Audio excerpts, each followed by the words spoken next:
Hartlike goeiemôre, dit is Dinsdagoggend vandag is die 26ste Mei, die jaar 2026. My naam, Dani Gerber, man is opgewonde. Jesus is nog steeds koning, hy is nog steeds die Here en daar's niemand soos hy nie. Halleluja. Vandag praat ons 'n bietjie oor God se krag, God se liefde, God se teenwoordigheid, sy asemrowendheid.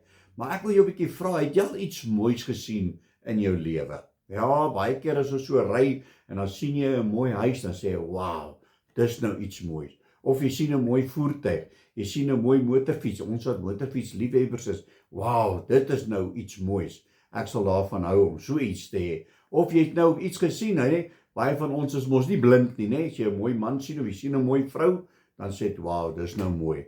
Maar het ons al regtig iets moois gesien?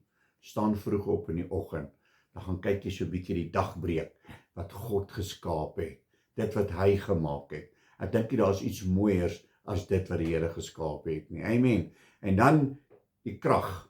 Dis daar sterkheid en goeie. Nou ons het al gesien hierdie manne wat by die gym is en hulle het sulke muscles, die vrouens tel sulke gewigte op, dan sê jy, "Oh, hierdie persoon is sterk." Ek het vanoggend toe gaan kyk ek so 'n bietjie nou oor dit, oor krag en sterk. Toe sien ek 'n Suid-Afrikaner, Reino Nel.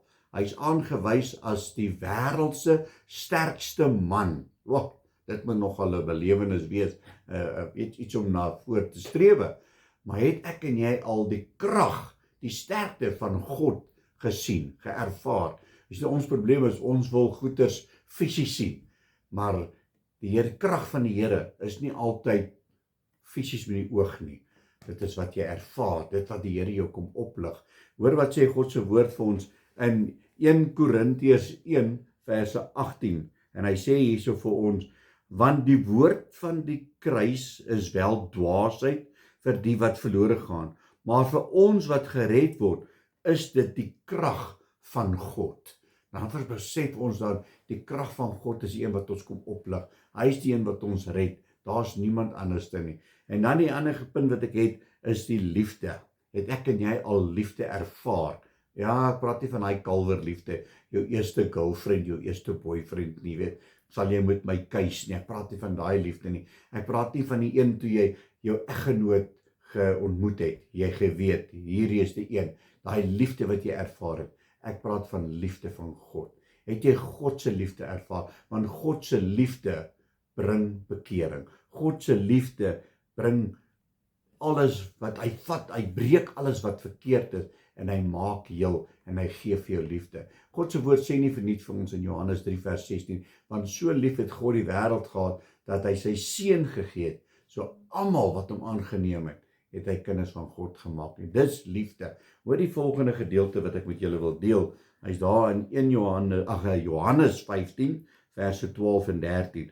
Dit is my gebod, dat julle mekaar moet lief hê, net soos ek julle lief gehad het. Groter liefde het niemand as dit nie, dat iemand sy lewe vir sy vriende gee. En dit is liefde. Het ek en jy al hierdie liefde ervaar, wat God ons al kom vat het en goed is? Nou ek wil vir jou sê, wat ons is net genade. Wat ons het, is net geleen. So kom ons gee vir die Here die mooi, die krag, die heerlikheid. Ons gee vir hom die liefde wat hy vir ons gegee het. Amen. Kom ons bid saam. Halleluja, Abba Vader, Here, baie, baie dankie vir vanoggend se woord. Ja, Here, baie, baie dankie vir u krag, u liefde, Here, die mooi wat u vir ons gee, Here, want wat ons is net genade. Wat ons het, is net geleen, want alles behoort aan u. En ons sê vir u dankie vir u genade in ons lewens, in Jesus naam. Amen en amen.